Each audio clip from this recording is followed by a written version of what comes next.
warahmatullahi wabarakatuh. Bismillahirrahmanirrahim. Alhamdulillahirabbil alamin. Assalatu wassalamu ala asrofil anbiya wal mursalin sayyidina wa maulana Muhammadin wa ala alihi wa sahbihi ajmain, amma ba'du.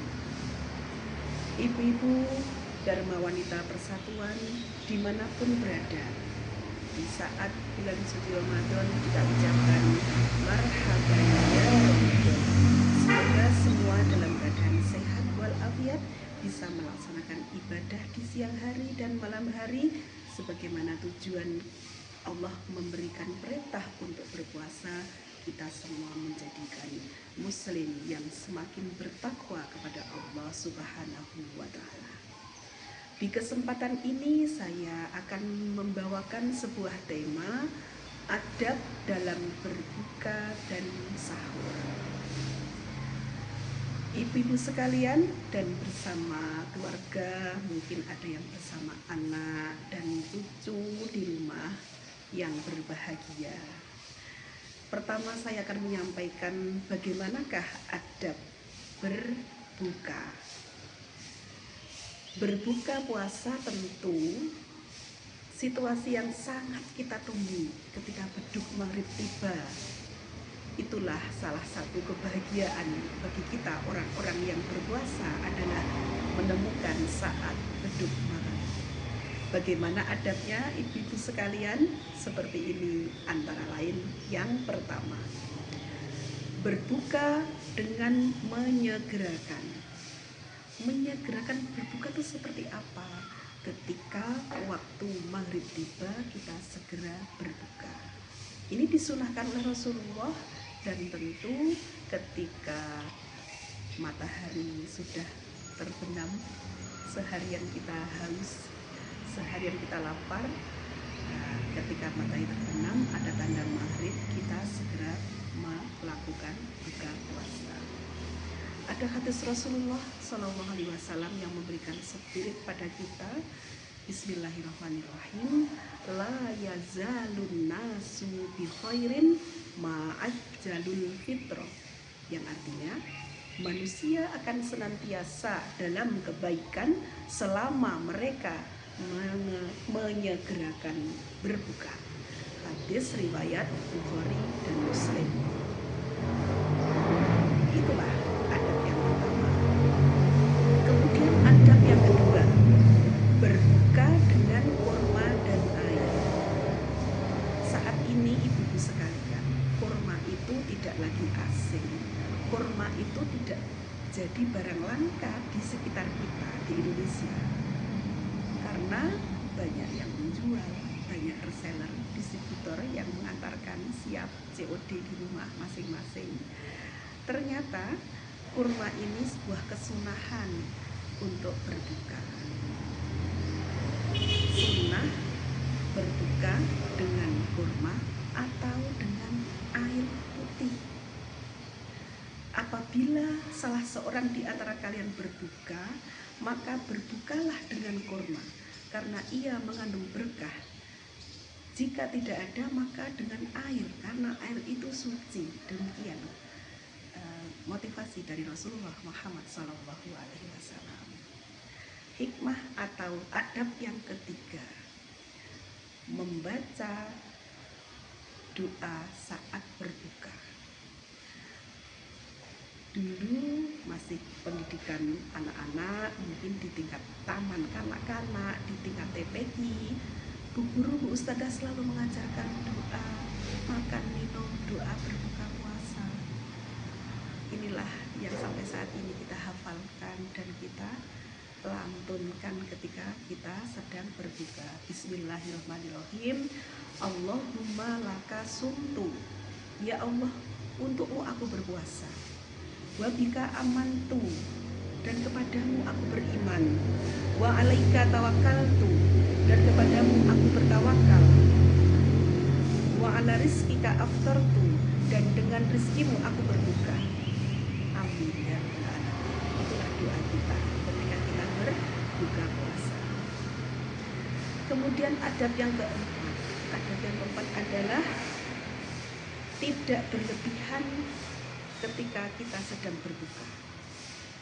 Sebagaimana firman Allah dalam Al-Quran surat Al-A'raf ayat 31, Bismillahirrahmanirrahim, wa kulu washrabu wa la tusrifu innahu la yuhibbul musrifin. Yang artinya, makan dan minumlah tetapi jangan berlebihan. Sesungguhnya Allah tidak menyukai orang-orang yang berlebih-lebihan. Ibu-ibu sekalian serta para keluarga yang di rumah,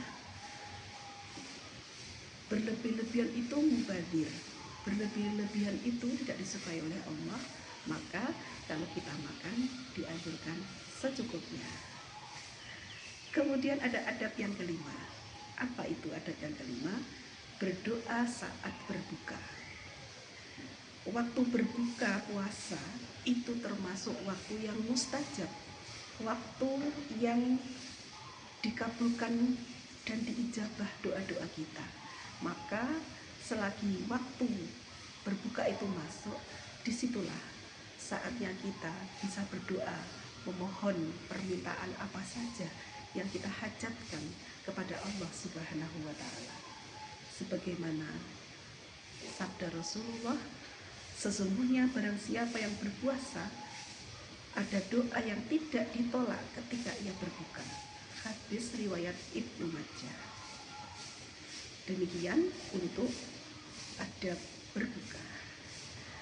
Ada sub pokok bahasan kedua, yaitu adab sahur.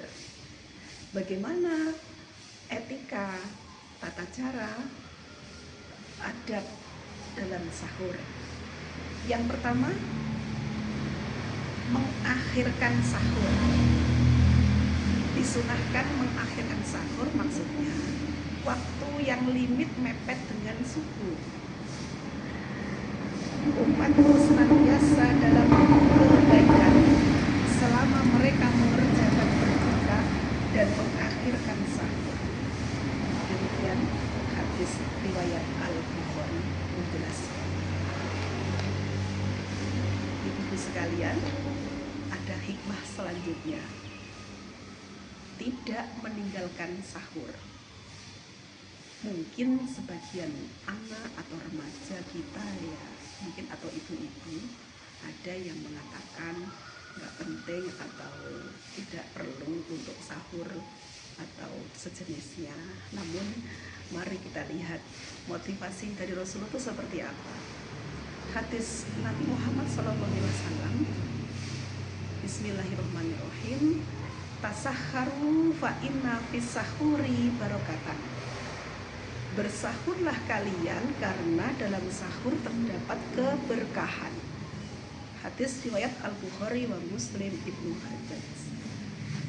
Saking pentingnya sahur, ada keterangan walaupun hanya dengan seteguk air, ini tetap dianjurkan dalam sahur. Maka sangat penting, artinya sahur itu harus kita laksanakan. Ada yang ketiga, niat puasa. Niat puasa di malam hari sampai sebelum fajar untuk puasa wajib. Hadis Nabi turunan kita, barang siapa yang tidak berniat puasa sebelum fajar, maka tidak ada puasa baginya. Hadis Abu Dawud. Berarti niat itu memang harus ada sebelum kita berpuasa. Adab yang keempat, bagaimana etika kita sahur, yaitu mengisi sahur dengan zikir dan doa. Sekali lagi, sebagaimana tadi tentang berbuka, ternyata saat sahur pun juga merupakan waktu yang mustajab, waktu dikabulkan, waktu diijabah doa-doa permintaan kita kepada Allah Subhanahu wa Ta'ala. Dalam surat Al-Quran Al-Zariyat ayat 18 disebutkan, Bismillahirrahmanirrahim, wabil ashari hum yastaghfirun, yang artinya dan pada waktu sahur mereka memohon ampunan. Demikian Al-Quran menjelaskan. Para ibu dan keluarga di rumah, kaum muslimin di mana berada, rahimakumullah. Di antara hikmah adab sahur dan adab berpuasa ini ada beberapa hal. Yang pertama, dengan kita memenuhi atau menuruti tuntunan adab berbuka dan sahur itu, apa hikmahnya? Yang pertama, menyempurnakan ibadah puasa. Yang kedua, menghidupkan sunnah Rasul. Yang ketiga, menjaga kesehatan jasmani kita, karena seharian kita tidak makan, tidak minum, kita lapar dan dahaga, maka secara jasmani kesehatan kita ada sebuah jaminan kesehatan. Yang keempat, melatih disiplin dan ketaatan. Tentu apapun yang kita lakukan dalam tata cara beribadah puasa ini merupakan sebuah ketaatan kepada Allah Subhanahu wa taala dan kepada Rasulullah sallallahu alaihi wasallam. Hikmah yang kelima, mendapatkan keberkahan dan pahala yang besar dari Allah Subhanahu wa taala. Oleh karena itu, sebagaimana tujuan Allah memerintahkan ibadah puasa ini, semoga dari tahun ke tahun amal ibadah puasa kita bisa menghantarkan kita menjadi insan yang lebih beriman dan bertakwa kepada Allah Subhanahu wa taala. Pada akhirnya kita bisa menjalankan perintah-perintah Allah dan menjauhi larangan-larangan Allah Subhanahu wa taala. Demikian yang bisa saya sampaikan, semoga bermanfaat. Wallahul muwaffiq ila aqwamit thoriq. Wassalamualaikum warahmatullahi wabarakatuh.